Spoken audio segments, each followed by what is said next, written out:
Welcome everyone to this evening's event. I am Scott Edgar. I'm the Assistant Arts and Cultural Programmer at Belfast Hall Library. For those of you unfamiliar with the library, we're the oldest such institution in Belfast and the only library in Ireland that still generates a proportion of our income from membership. So if you enjoy this evening's event, please visit our website and find out more about becoming a member. For now, I'll keep everyone on mute. If you have any questions or comments over the course of the evening, type them into the chat box and we will hopefully get back to them at the end if time permits. The Extraordinary Women Project of the Hall Library has been digitising archives relating to women's history and culture. This includes archives in our literary archives about women's writers. An Extraordinary Women website will make tens of thousands of documents and archives digitally available to search through later in the year. And if you'd like to find out more about the project, you can do so on our website, lindenhall.com. Tonight, we are joined by Lucy Caldwell and Dr. Margaret Esiri.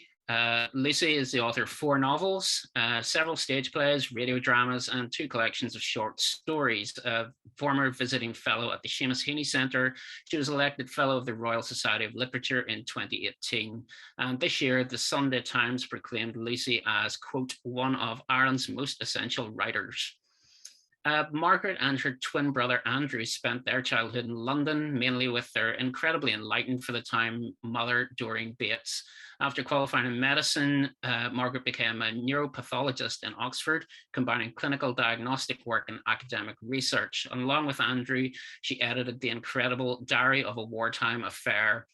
As a bit of a history nerd and enthusiastic researcher of the period of the Belfast Blitz myself, I have a very well-read copy of the Diaries, and I can highly recommend it. Doreen's diaries have helped shape a leading character in Lucy's forthcoming novel, and we will find out much more about that right now as I hand you over to Lucy and Margaret. Well, thank you very much for that. It's lovely to see you here this evening. Lovely to see Brian Barton. We haven't met, but I have spent so many hours in your company, Brian, in my research for the novel. Doreen Bates is an extraordinary woman, truly remarkable woman. She's ahead of and unvanquished by her time. She was born in Plymouth in 1906 and was posted to Belfast as a tax inspector in 1941, where she survived the Blitz, documenting it meticulously for the Mass Observation Project as Diarist 5245 and in her own private journals. I first encountered her here in Stephen Dowd's wonderful collage of a book, which is the best possible introduction to the Belfast Blitz. After that, you want to move on to Brian's book, which I describe in the acknowledgements of my own as dense and magisterial, the book of a lifetime.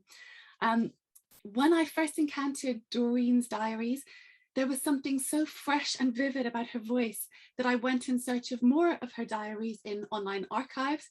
I looked for her mass observation, I started Googling her, and I found to my delight that a section of her diaries had been published by Viking, as you've seen this from Scott, as Diary of a Wartime Love Affair in 2016.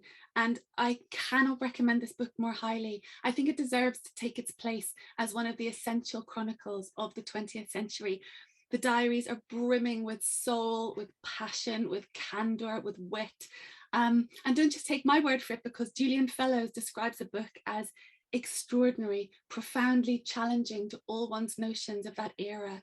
And Anthony Quinn, writing in the Observer Books of the Year for that year, calls the diaries a remarkable record of public life, recorded with a precision and feeling that might break your heart. And the diaries were edited in what seems to me an act of great love and generosity by Doreen's 2 children, Dr. Margaret Esiri and Dr. Andrew Evans. Doreen Bates, under her own name, is now a very important character in my forthcoming novel about the Belfast Blitz. And it's just a joy to be joined tonight by Margaret for this event. Margaret, we've corresponded by email and we've spoken on the phone, but this is the first time I've seen your face. It's the first time we've seen each other face to face. So it's really, really lovely to see you. Thank you for doing this tonight. That's lovely. I'm very pleased to meet up with you too. Margaret and I have spoken, and we're going to introduce Doreen. Some of you might know her very well, others of you might be unfamiliar with her.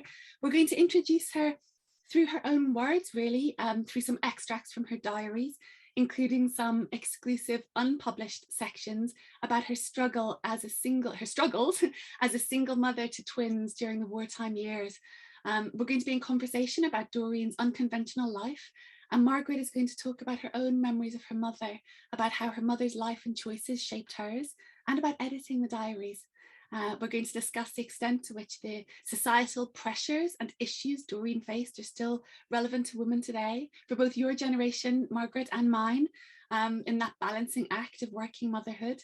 And we will leave some time for questions at the end, so get those in the chat box.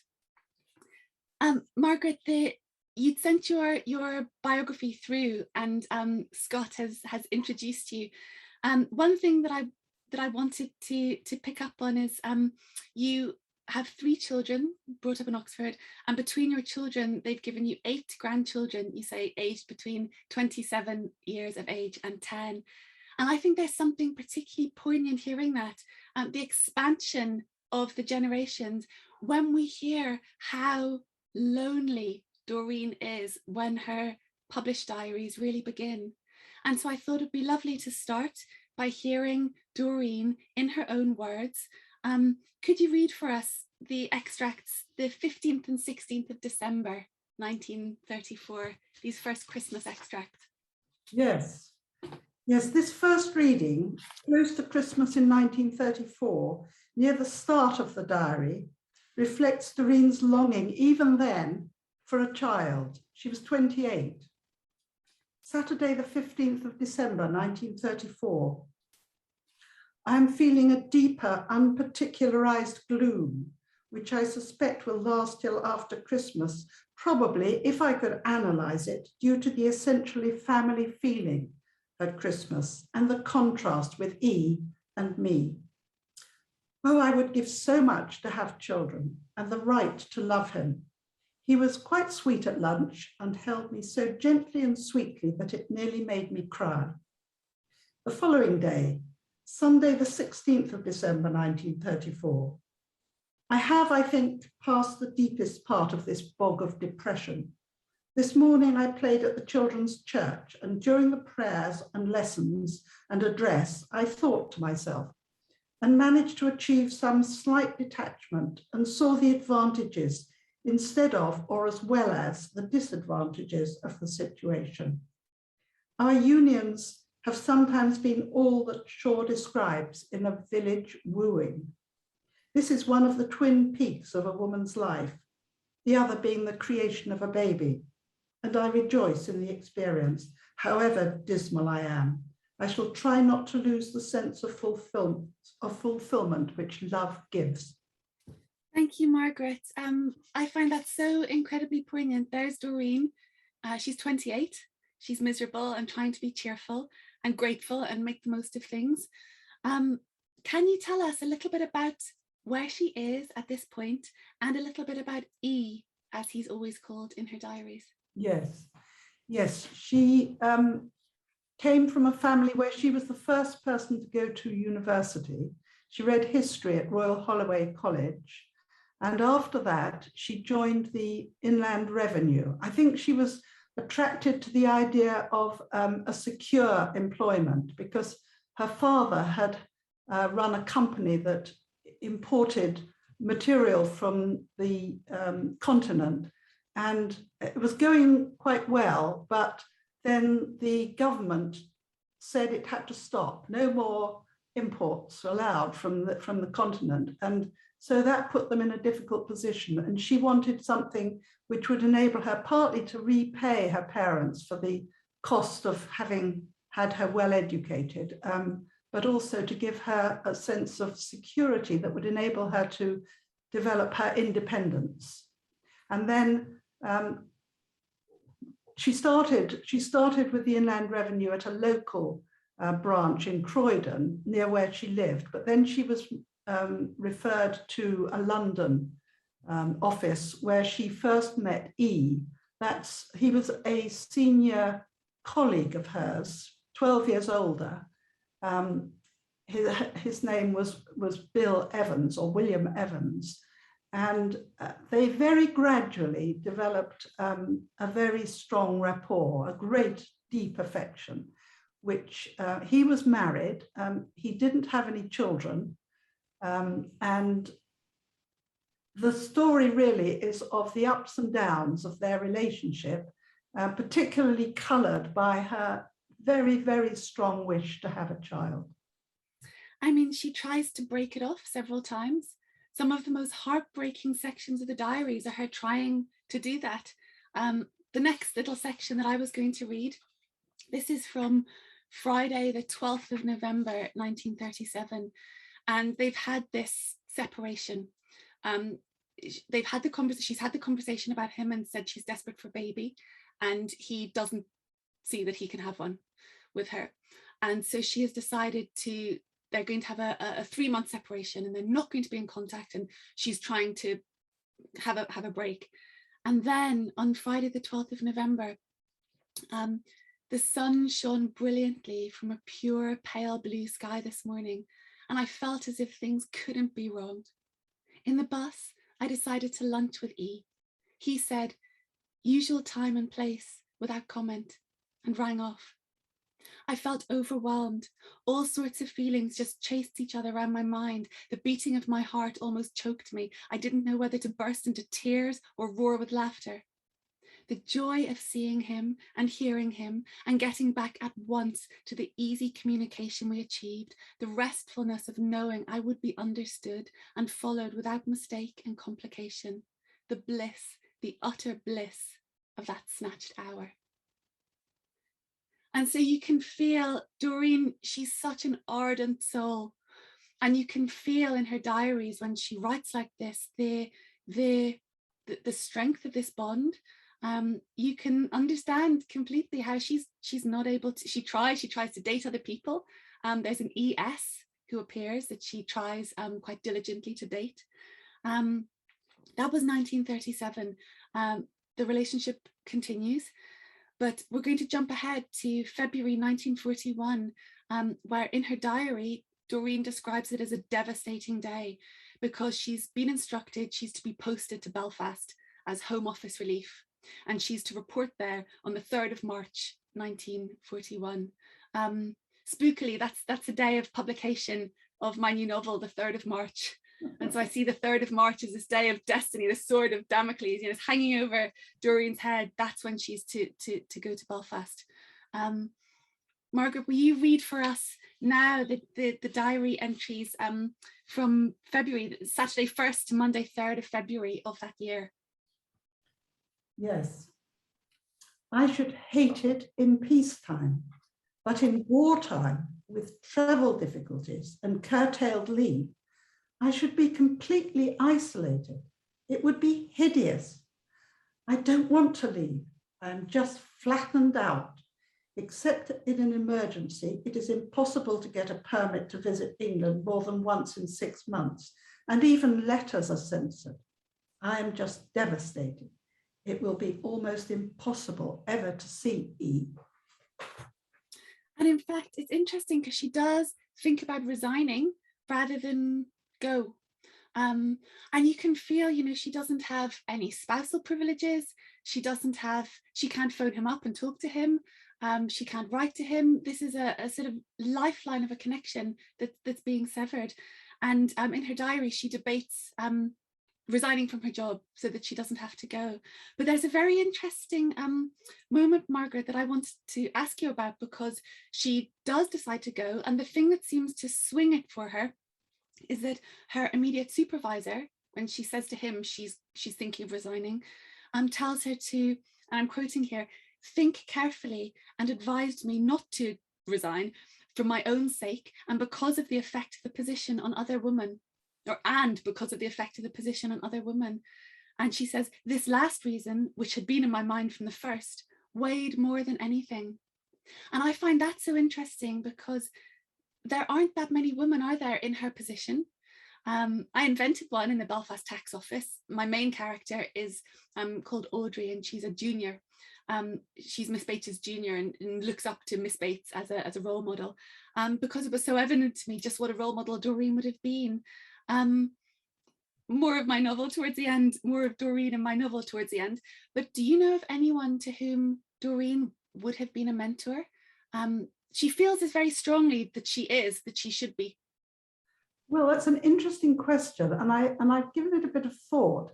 I really haven't come across anybody younger than her. There were some colleagues that she had who were about at the same stage, and one of them had got promotion before Doreen did, and then Doreen was the second woman to be promoted, and there were some other ones in the sort of group that she was related to, and they used to meet and try and think how they could improve the situation of women. So she did feel very strongly about that, although she didn't feel that she was really a political animal. There were other people who she felt were able to make the case on a sort of political basis better than she was, but she did feel strongly about it. It's so interesting, and so largely because of that, I think, to Belfast she goes. And some of you will know this, but I'm very sorry to say that in the depths of her despair, she doesn't take to Belfast at first, does she? Can you read us her first impressions of Belfast from, these are from Saturday, the 8th of March, 1941. Belfast is a hideous place. I go to the office in a rattly old tram for a penny along a street without one building worth looking at, except perhaps the new BBC building. The shops are not bad, but expensive. It seems strange to see them all with unbroken windows. I couldn't face hunting for digs, so I buried my gloom in the cinema for 3 hours. 2 American films, neither good, but it was dry and distracting. Thank you. So after a not very auspicious start, Belfast really grew on her, didn't it? You can see that in her diaries, and she struck up some close friendships that endured for her whole life, including with her landlady, Mrs. Hay. Can you talk a little bit about Doreen's relationship with Belfast, Doreen's relationship with Mrs. Hay? Yes, she had to look for somewhere to stay, and some of her colleagues made suggestions, and she went to look at them, and she ended up in a house that was, the lady who lived there was a Mrs. Hay, and she had to let her husband go to some war-related activities. So she was quite often on her own, and she welcomed having Doreen come and live in her house. And to start with, they didn't have much to do with each other, but later on, when we come to the point when Doreen finds actually that she's pregnant now, she does let Mrs. Hay into this secret. It's actually a secret because she doesn't want her colleagues to know about it. And Mrs. Hay is very supportive of her at that point, and she thoroughly enjoyed it, and they gave her a lovely buttonhole to say goodbye when she was eventually going to be leaving them. Mrs. Hay helps her get oranges, yes. calcium tablets. There's a lovely extract that I like on the 8th of June where she says, "Today Mrs. Hay came home elated with 9 lemons, 2 or 3 pairs of stockings, a pound of marmalade, some chocolate and ham from Era." Because of course Mrs. Hay has gone down to Dublin and has come back with this bounty that she's sharing with her lodger. I'm sure that our audience would like to hear a little bit about Doreen's experience of the Belfast Blitz. So Margaret, would you read for us and the extract from the 6th of May? This is written after the second of the 2 consecutive May raids that came to be known as the fire raids. Yes, I caught the 6 p.m. train from Dublin and came from Belfast by tram, reaching the house at 11:25. 45 minutes later, the siren went and we had a real blitz. Our side of the river got it worse than Easter Tuesday. The first half hour was the worst. We were in the dining room and the windows were blown out. I saw a piece of shutter fly across the room, and a huge cloud of smoke and soot came from the fire before the gas went out. We went into my sitting room with an oil lamp, as the fire was not lighted. All the windows were damaged except my sitting room and a little one upstairs. The ceiling of the larder came down, and some of the moulding in my bedroom ceiling fell. The noise was terrific. It went on without a lull at all until 2:30 and gradually eased off till 4:30. We went to bed at 4:50. There's no water, no gas, no electricity. I believe the dockyard is badly damaged and there were some appalling fires. The centre of the city, offices, shops, had serious fires. She was forced to stop, she's written in brackets, forced to stop last night because it was too dark and we have only candles. And then she continues, we did not wake up till 9, but I had only about 2.5 hours sleep. The all clear sirens did not go because the electricity which works them was off. People emerged from shelters or were bombed out and made a lot of noise, so it was difficult to get any rest. The sky was alight with fires. But before I slept, I heard the birds' dawn chorus, a miracle of sanity and sweetness. I took the wise precaution of taking cheese sandwiches and an orange for lunch, thinking correctly that it would be impossible to get anything in the city. We could get no milk, bread, or tea in the office. The heating and lighting were off, and by the afternoon there was no water. I was lucky to get a lift in a warden's car to a point normally less than 5 minutes from the office. We had to go by a devious route, and I was soon quite lost. We saw appalling destruction of small houses, street shelters, a church quite flat. But I was told the casualties were not large because so many people had fled to the woods and hills. Thank you. Doreen's diaries were a goldmine to me researching my novel because she's so meticulous.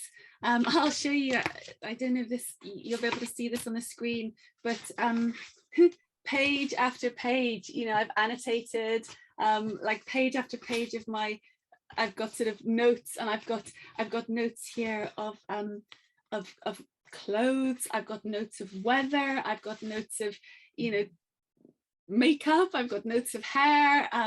She notices everything. This is another thing that I loved about Doreen. She has such an appetite for the world, for detail. You know, I said she was an ardent soul, but she's a soul that she is overjoyed when she discovers a colour lipstick that matches the print on her Indian cotton, her Hungarian sweater, and she notices food, clothes, makeup, hairstyles, the book she reads, the concert she listens to on the wireless, the talk she goes to, and all the vivid incidental detail that a novelist needs. What do you think drove her to record everything in such meticulous detail? Well, she'd read history. She'd always been very interested in history, particularly social history. And I remember her enthusing about Samuel Pepys' diary, and also I think it's there's a Norfolk set of letters by a woman who lived a long time ago. And I think she had partly the wish to make a sort of social record of what it was like to be somebody like her at this particular stage of life. Other than that, I think it probably helped her to write these feelings down. They're incredibly vivid and candid. And I was really taken by surprise when I first read the diary, because she was a very emotional person. She was a very lively person to be with. But in her writing, which had mostly been letters that she'd sent me that I'd seen before, they weren't nearly as vivid as these diaries were. You're about to make your appearance, you and your twin brother Andrew, in our timeline, because Doreen has been in Belfast and she's survived the Belfast Blitz. She has been pregnant, as you said, before she's discovered she's pregnant, and she has hidden it from her colleagues as long as she could. and then she gets a transfer back to London. And you make your appearance, and it's quite an entry because your brother is born first, and they wonder what all the fuss is about at this, I think, 3 pounds, 12 ounces baby. And then they realize there's another, and everyone has missed it. The nurses, the doctor, no one has known that she was pregnant with twins. And then I love the struggle that she talks about, trying to use her coupons to get a perambulator in the streets of London after the Blitz that's suitable for twins, and all of this sourcing clothing coupons and all the rest of it. But I wondered, and this is related to what you've just said about your mother's diaries, I wonder what your first memories of her were. Do you remember her scribbling away? No, she did it all very privately. She told us that she'd written a diary, and she told us we could read it after she died. But she never did it in my presence. I do have memories of her, of course. I mean, one of the first that I have was meeting her on Andover Station, because she had us evacuated from South London during 1944, because she was so worried about the bombing.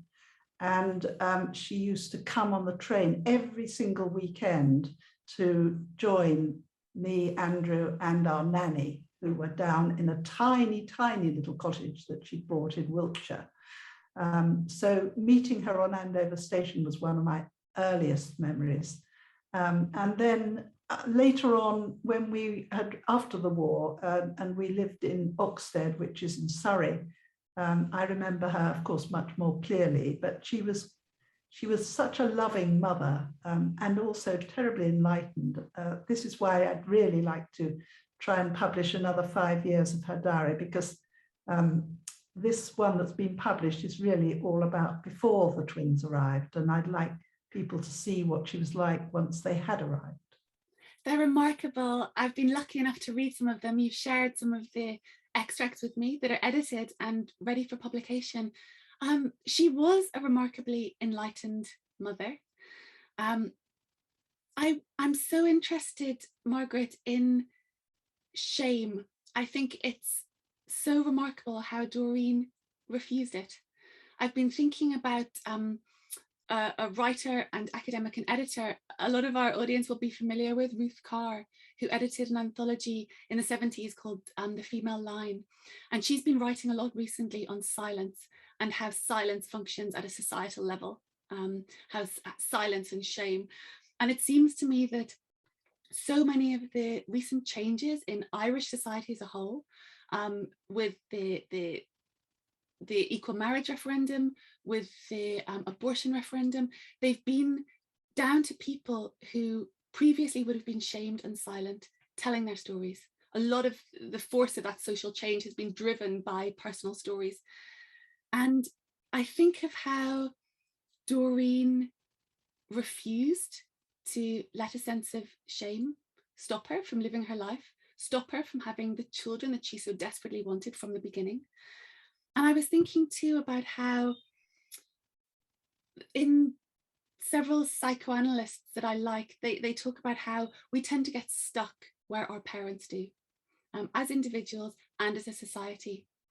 And there's the notion that there are always brave, resourceful, helpful people around us to push us forward individually and as a society, so we don't have to fight those old battles anymore, so we can break new ground, we can go further. And I wondered with Doreen, two things. I wondered, where do you think she got this inner strength from? And secondly, I wondered how you think that the psychic battles she fought, and we see their turmoil on the pages of her diary, how do you think those battles have benefited you? And how did she raise you as a mother with the benefit of all that?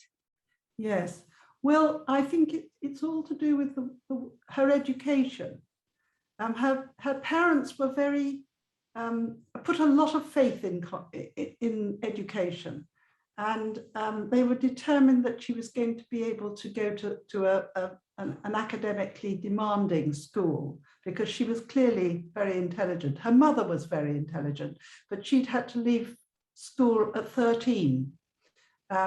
And she did teach her own children. She did a lot in her life, but she could have done so much more if she'd had better education. Anyway, I think what happened was that my mother went to Royal Holloway College, where she met people from a whole lot of different backgrounds, but they were all, certainly her friends, were all very determined that they were going to be independent people and they were going to have careers as well as possibly marrying and having a family. So I think she got a lot of support from these friends. So actually they were lifelong friends, and they come and go through the diaries for decades, and they were very supportive of each other. So I think that's where her strength came from. And she was a very broad-minded person, and she'd sort of rejected these social norms that her parents had lived by, which was very painful for them. But it meant that she was able to give me and my brother a sort of open-minded view about society and the world in general.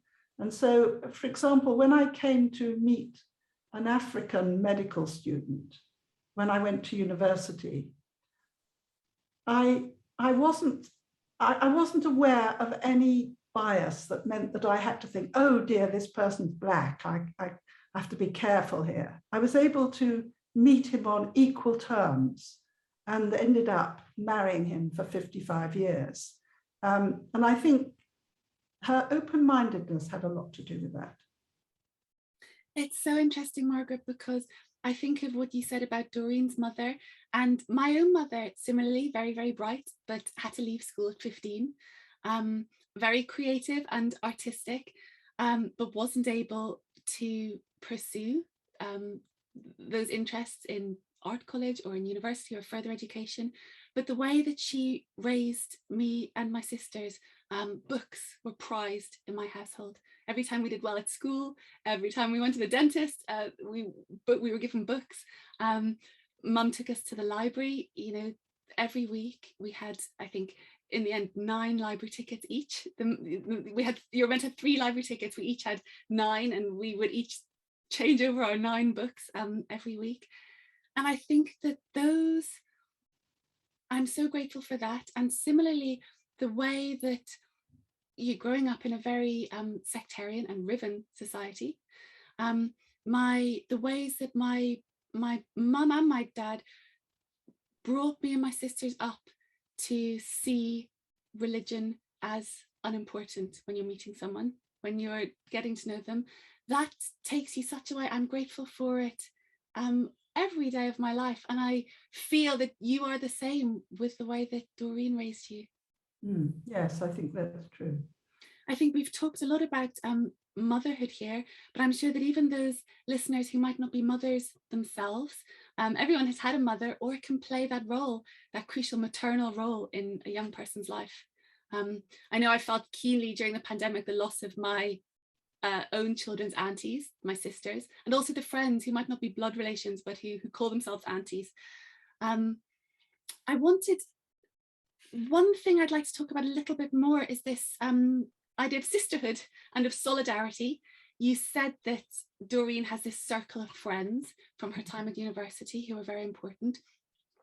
One of the fascinating things that I found in her diaries is, until very recently, even in Northern Ireland, there's a marriage bar. So as soon as you're married, let alone pregnant, if you work in certain places, you have to stop, civil service, teaching. But in Doreen's diaries, I'm going to read a short extract from the 21st of May, 1937. This is when she's in her late 20s, she's desperate for this baby, and she goes to see a gynecologist, Dr. Mallison, and she says, on the physical side, she poked about inside me and asked a few questions, then said, I can promise you as healthy a baby as any woman could hope for. She thought I should lose my job if the department got to know, and this must be considered. But with luck, I might be discreet and it would never come out. She would give me a vague certificate for 6 months, and then in quotes, a gynecological condition requiring rest. And she says, though if they specifically asked for details, she would have to give them. The clouds at home, she said, would blow over. She knew heaps of cases where it had, even with a more conventional family. And I love that thought that a lot of Doreen's diaries overturn a lot of the stereotypes we might have of that era. And she goes on to talk about there are other women who have had babies and carried on working, usually by not admitting. You know, it's as if people know, but they don't let themselves know, or they don't let themselves know officially. And it's her diaries are such a fascinating social document of the ways that women did help each other, and they did help make things possible, work and children, and in ways that maybe we wouldn't expect of that time. Well, I think one of the things that comes out of the diary is the remarkable way in which her colleagues, even her male colleagues, were actually quite supportive of her, much more so than you might have expected. And I think in general, the Inland Revenue comes out quite well from this diary. Certainly, it was known that she was pregnant eventually, and I remember. I mean, her one of her bosses discusses with his wife where it might be best for her to go and have the baby. So they were sort of consulting their wives about how best to help this colleague. Of course, she was very good at her job, and I think that made a big difference. You know, they didn't really want to lose her. Because she really raced through the work. Sometimes she went on short visits to offices outside the main one that she was working in to help people catch up when they got a lot of backlog. And she would go through the cases and sort of polish them all off, hundreds of cases within a matter of days. So she was very effective at her work, and I think that really helped her a lot. The other thing that helped, I think, probably was the wartime, because I think it was easier to sort of put rules aside when there was so much sort of emergency condition to deal with. Mm-hmm. It's fascinating, and the publisher that picks up the next installment of these diaries, this is what's so fascinating. We get so much more of this, so much more of the practical side of coping, and working motherhood, and working motherhood during the Blitz, and single working motherhood. I wanted you to talk now a little bit, Margaret, about editing her diaries. She said you could read them when she was dead. You edited them while she was still alive. Can you tell me about how you started reading them, how it felt to read them, even physically? What are we talking about? Are we talking about, you know, exercise books or a leather-bound journal? No, exercise books. She says sometimes in her diary, I've been to Woolworths and got a lovely new book, or it's lovely to start a new book, and these are exercise books which are sitting in the room next door on my shelf. We only read them after she died, and she was living towards the end of her life a lot with her sister. She had a younger sister, Margot, who was very supportive of her in what she was trying to do and having children out of wedlock, as it were. And it was Margot who knew where the diaries were, and she started to word process them because she was very interested in them as well. And then I took over from her, and I was really blown over by just how vivid they were. And it was particularly poignant because my mother had become demented in the last 2 or 3 years of her life. And to read this vivid account of what she was like just brought her back immediately to how I had known her before she became demented. And that was actually quite a comfort for me. And so how did you go about editing the diaries? Yes, well, you had them all up, you had a document? Yes, the first thing I did was to word process it all. There were nearly 1 million words, and it obviously needed to be much shortened to make it publishable.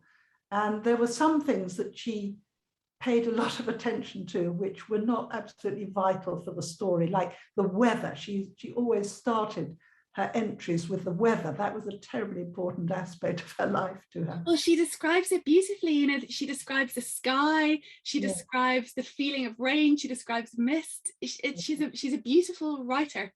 Yes. Well, there's a lot more in the unedited diary about the weather, and also about things like wildflowers and walks, the sort of details of the terrain that she was walking on and so on. It was quite difficult, but I think the published diary is about a third as long as the actual diary for the part that I've edited. The next bit, she isn't quite as prolific because she's now got 2 little children to cope with as well as her job, and she doesn't have as much time. So there was a bit less in the way of editing needed for the next bit of the diary. I wanted to ask you again, Will. I want to leave some time for questions for people, but I came across Doreen's diaries. I read them. I completely fell in love with her. As you can tell, her vividness, her appetite for life, her ardent soul. And as I was writing my novel, it seems to me that she wanted to be part of it. The easiest thing for me to do, the easiest thing for novelists to do, is to invent a character called Eileen Yates.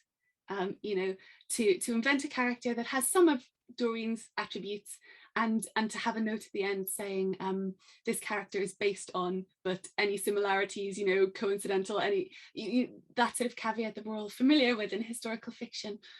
But my book is quite a faithful telling of the Belfast Blitz, and it seemed so important to me to weave in true people stories. There are a couple of other smaller cameos than Doreen's in it, but it seemed to me that she wanted to be there under her own name.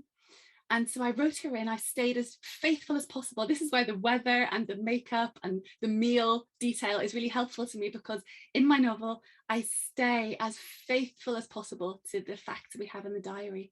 But then, of course, Doreen is seen from the point of view of one of my main characters, who's the junior in the tax office, whom I imagine younger, more provincial, would have been quite in awe of very, very brisk and capable Miss Bates, the problem solver, who's the one that, you know, comes in when you've messed up your file. Miss Bates, who talks very easily about the proms, about psychoanalysis lectures, about Shavian drama. So I imagine my character would be quite in awe of her. And the way that my character sees her in these 2 months is from that perspective, from the point of view of someone slightly overawed by their mentor. And then the terrifying thing I had to do was to write to the estate of Doreen Bates to ask for permission to use her and to use some words from her diary in my novel. And when I heard back from you and your brother that I had your blessing, it was incredible. It was such a thrill. It was such a relief. What did it feel like encountering that version, that fictional version of your mother in those pages? Well, it's very interesting. It's your take on her is obviously different from mine.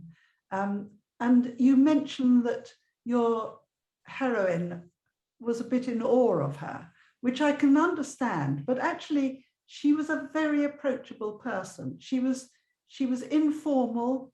I think one of the things that I realized about her was that later on in her career, she had quite a lot of interviewing to do with people. She got involved in the setting up of pension funds by commercial organizations.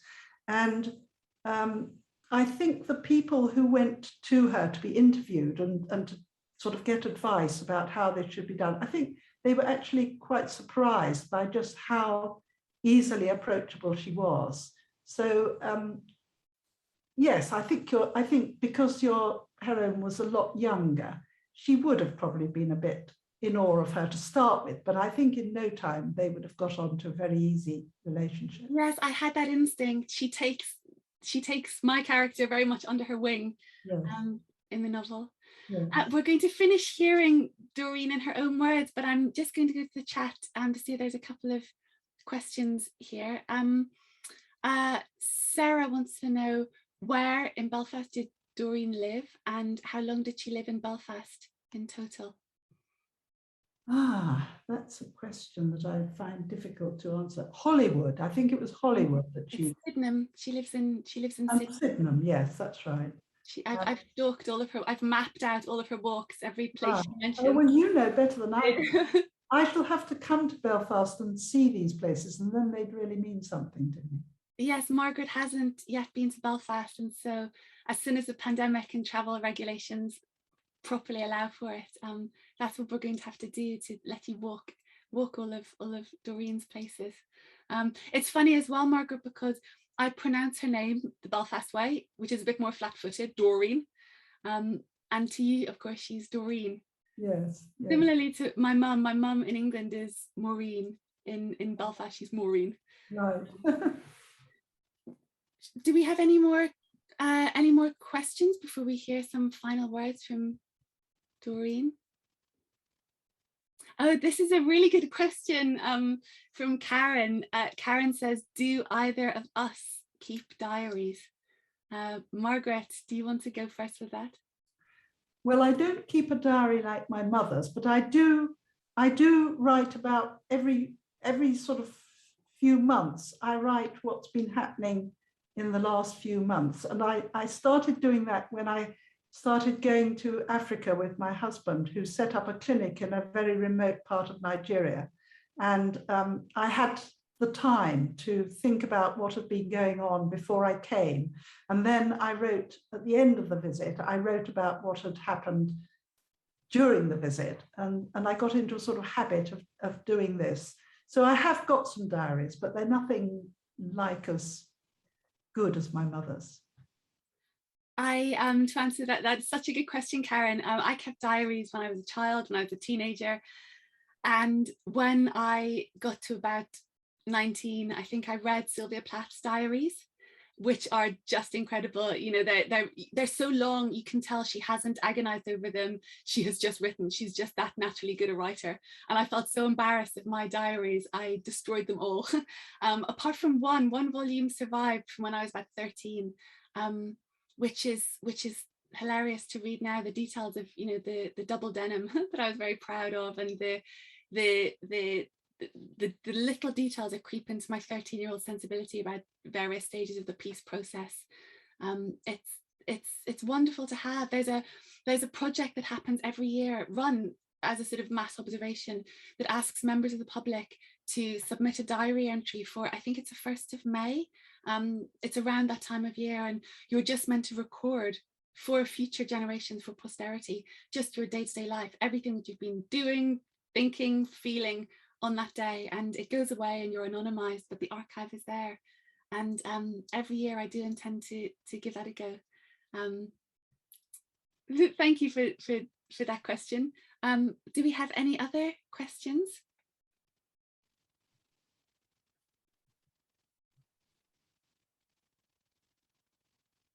Well, let's then, Margaret, let's hear, it would be lovely to finish with a little bit more of Doreen in her own words. I was going to read from one of my very favourite sections in the novel, or in the diaries. I described Doreen as an ardent soul earlier on, and this is very early on. This is only in 1935. And this is a section, there's a photograph in the diaries here of Hughenden Church, which was very important to her. And she says, in a shadowed corner, he held me in his arms and kissed me. This is the 3rd church he has loved me in, Church Stretton, Fingest, Hughenden. There is something so beautiful about doing this in a silent church.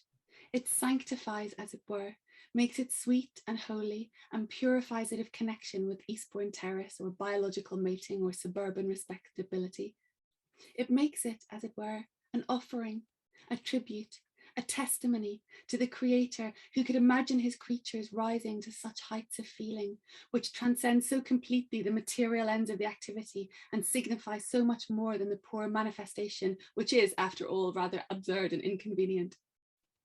In his arms, in that quiet church, I loved him so much, and because of him, the whole world.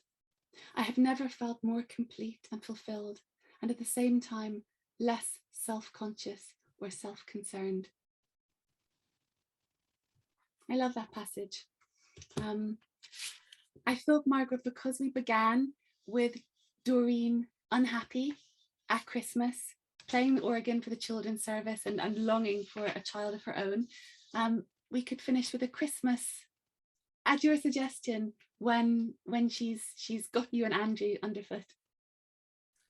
Yes, this is written on the 31st of December 1946, when the twins were 5 years old. Christmas has come and gone with its excitement and weariness. E came from last Saturday week and stayed till Christmas night. We tied the parcels on the tree, and on the Monday, the children were all speculating about them. We still had a lot to do, including the socks, and E unpacked Margaret's doll's house, which was much finer than I remembered.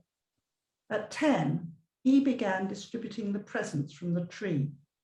Andrew had attention for little but his Hornby train, which he received in bits. Margaret was quite calm and self-possessed, but was clearly thrilled with her doll's house, the last present to be given. Andrew played with his train in the afternoon, and we had the tree lights and lanterns for tea. After tea, most of Andrew's energy went on his train.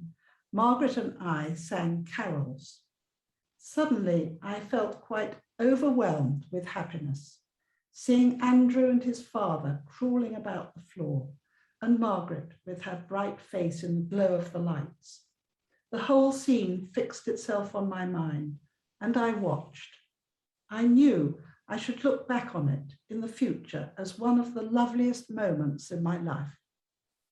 And then it dissolved like a cloud picture. E went off on the train, the twins were tired, and I put them to bed. Thank you so much, Margaret. That was beautiful. I have no doubt that this next volume is going to find its publisher. I'm sure there'll be lots of readers.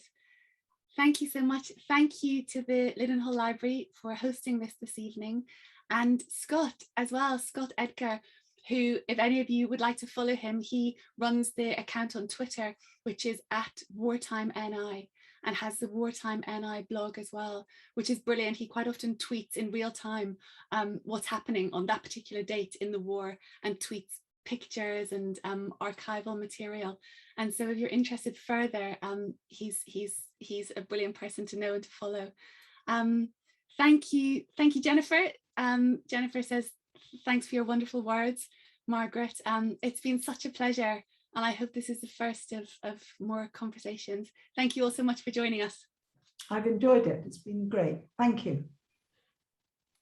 I would like to thank both Lucy and Margaret for joining us this evening, and I really do hope that sometime soon we can have you both over to Belfast and take you for a walk around the streets of Sydenham, and maybe do a little talk in the Lidenhall Library. I'd also like to thank everybody else who registered and came along tonight. We couldn't run these events without your support. I'm not sure if I'm allowed to plug my own website, but Lucy did it, so I think that's fine. I would encourage you all to visit lidenhall.com. There you can find out more about our upcoming events, find out how to become a member, learn more about the Extraordinary Women Project.